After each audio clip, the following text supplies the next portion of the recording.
also hit the bell so you can be an upload. No, never mind. I've already done it and it's good enough.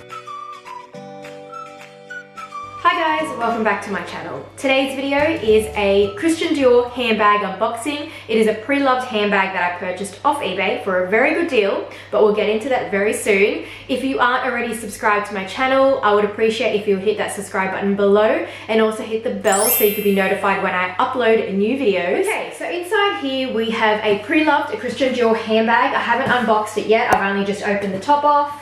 I purchased this from eBay from a Japanese consignment store called jpbrand.com.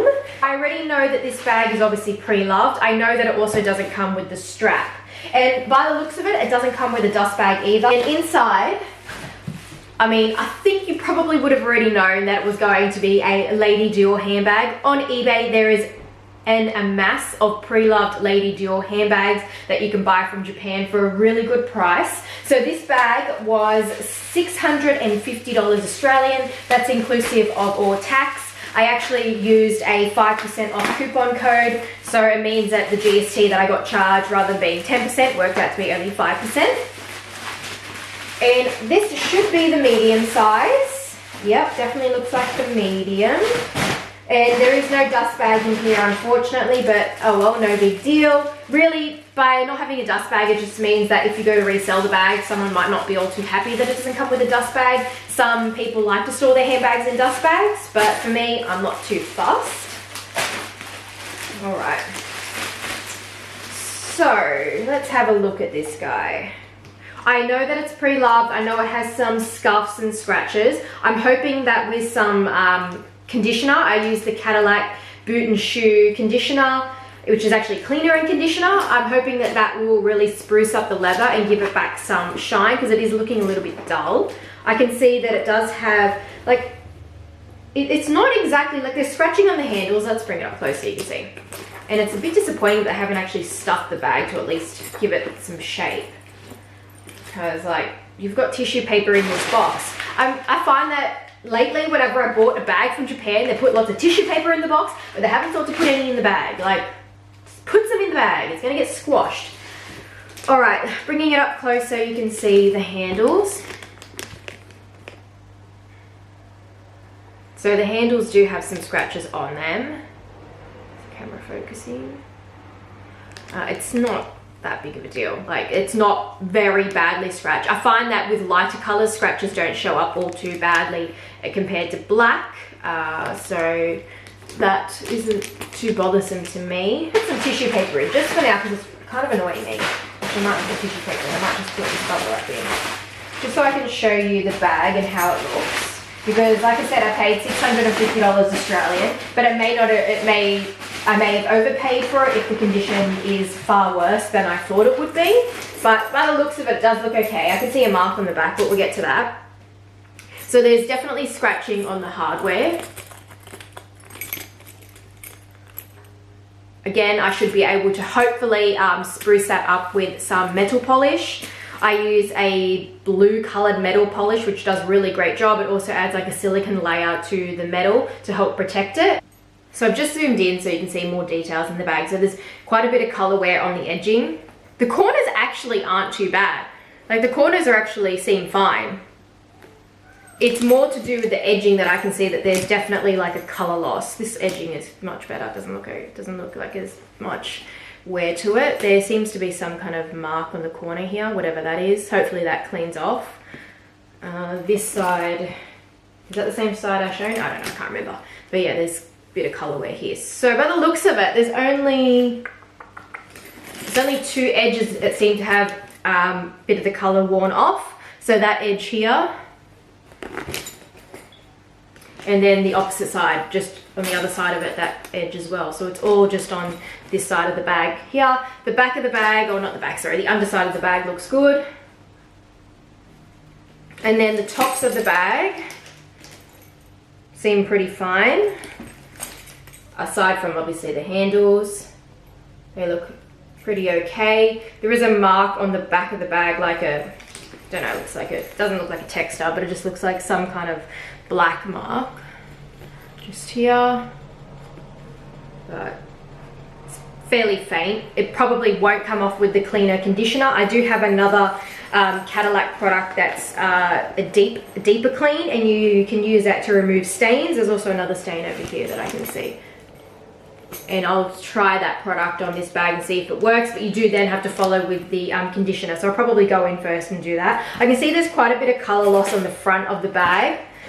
It's not greatly obvious, you probably won't see it, but I can see that there's like it looks like a bit of a crackling effect. Like it perhaps could be because the leather is quite dry that it started to just like crackle a bit and cause it to look like, you know, I don't think that it's actually scratched off. I really just think it's kind of like a cracking effect, but it doesn't look like it's cracked because it's lambskin. Unfortunately, this bag hasn't been looked after as well as it should have been, as well as it could have been. But enough said, it was $650, so I mean, it's not like I paid more than $1,000. The retail price on the medium lady Dior bag, I think, is like $7,000.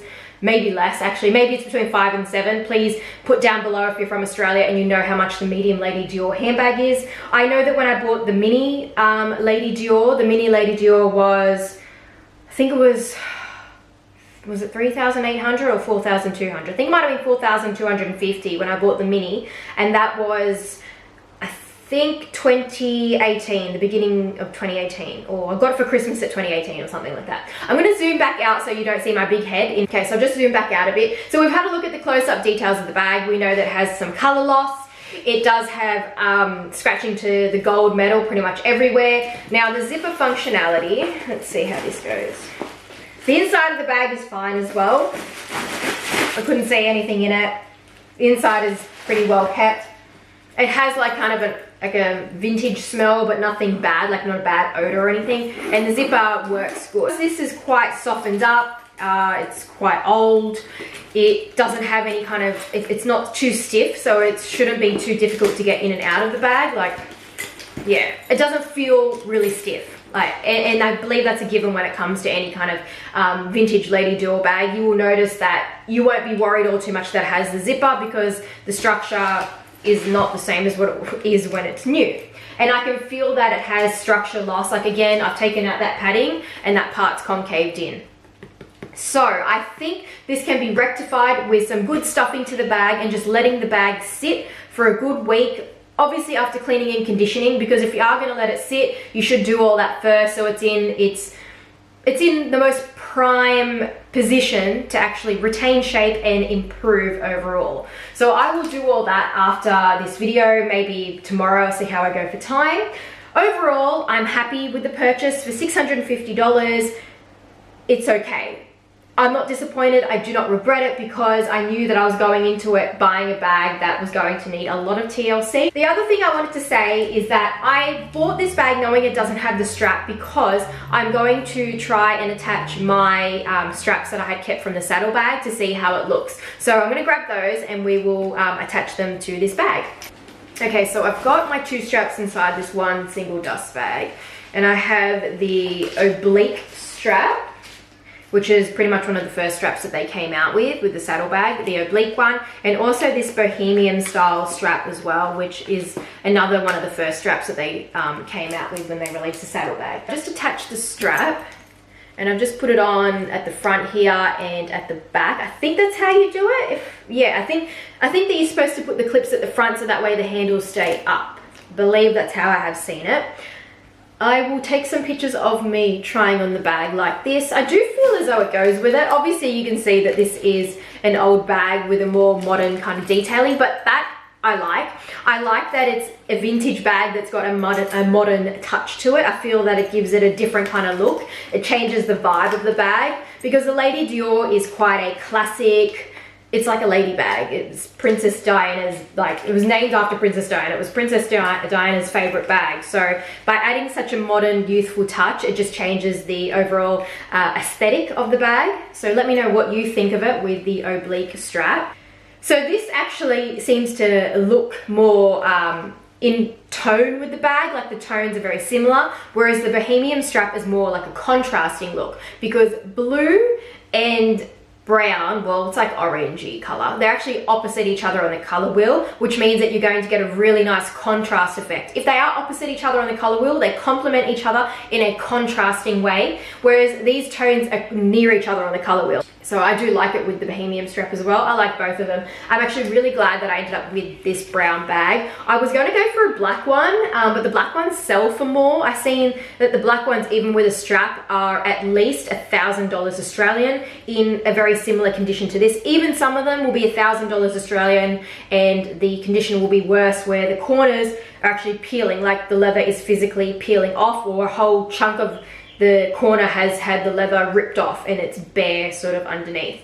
So the condition of this is actually really good for the price. It's really good for $650. It's just that brown isn't exactly the most commonly loved color when it comes to the Dior, Lady Dior handbag. Most people go for black. So I am glad that I ended up with brown, because now I have a bag that looks different than just getting a black Lady Dior bag. It has a different kind of character to it, and I feel as though styling it is going to stand out more with my outfits than just a black bag. If you notice with my bag collection, I don't have one single black bag. That will change very soon. I'm going to be hopefully receiving another bag this week, so I'll be having another unboxing soon. I'm going to clean up the bag, so at the end of this video I will include a picture of how the bag looks before and how it looks after, right at the end of the video. So stay to the end even after I've said my goodbyes, so you can see how it looks after the cleaning and conditioning, if it has made any improvement, and also obviously after I've polished up the metal. But that's a bit of a job. It does take it kind of takes like a day, because you have to condition it and then let it sit and see if it needs some more conditioning. But enough rambling from me. I hope that you enjoyed this video. If you have any questions, and please put them down below. And of course, as usual, please follow me on my Instagram, Purseonfleek, where you will see me using this gorgeous Lady Dior handbag. And if you like this video, give it a thumbs up. I'll see you in my next video. Bye!